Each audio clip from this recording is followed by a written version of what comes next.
In Arabic, the name of Muhammad, Muhammad's got many names, but one of the most important name is Mustafa.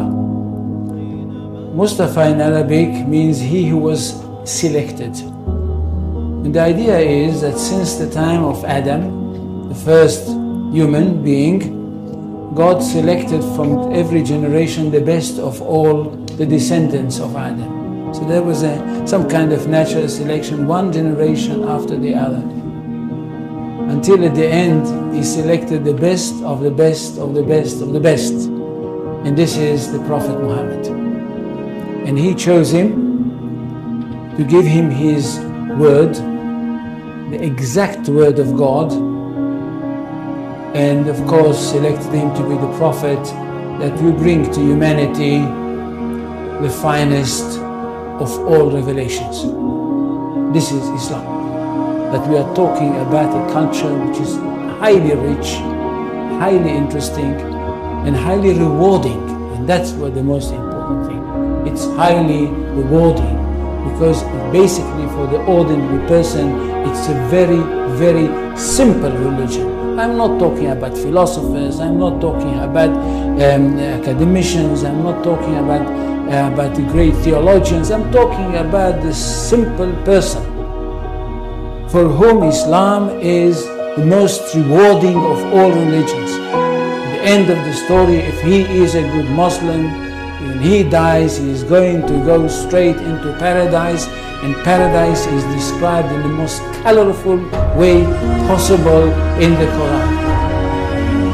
And for this reason, I think we should speak about Islam with great respect. And not just, as I can hear some people say, well, it's Islam, it's not. No, it's not.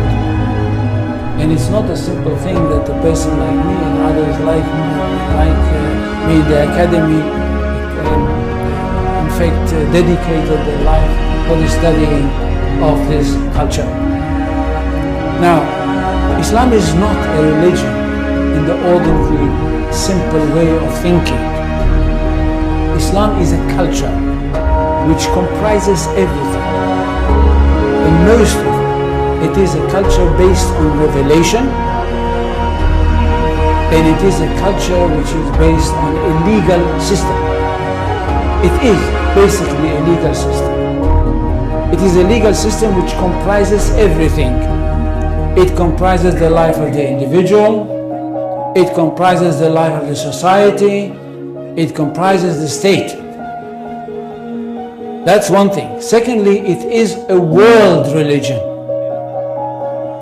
It's not like Judaism, which is not a world religion. It is connected with the chosen people and it's only for them.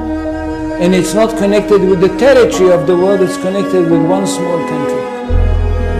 Islam is a world religion connected with the world, and it wants to establish world order. For Islam, the whole world is one state. And all the people of the world are those people who live in this one state. Now when Muhammad came with this idea, the words came from God to him. And it says, I don't know how many people know Arabic here. So I will not quote in Arabic. In Surah 61, verses 11-13, we hear that God sent Muhammad with the true religion, with the right message, with the right path, in order that it should overcome all the other religions. Which means that there is only one truth. Jews and Christians, which are called the people of the book, had once their own truth, but they were not a very good custodians, and they falsified their books.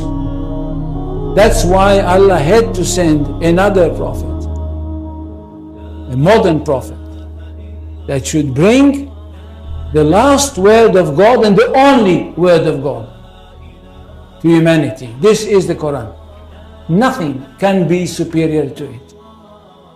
And because of that, this religion is regarded to be one that stands on top of everything else. In Arabic, they say, Al-Islam ya'lu wa la yu'la alayhi. Islam is superior, nothing can be superior to it. It means we are talking about not only the final word of God, not only about the finest word of God, but the truest of all revelations. Now what does the community have to do? The community of the believers, those people that were lucky enough to have their hearts open and to have accepted the call of the Prophet Muhammad. What do they have to do? They have a mission in this world, to bring the word of God to the whole universe, or if you want, to the whole of this planet.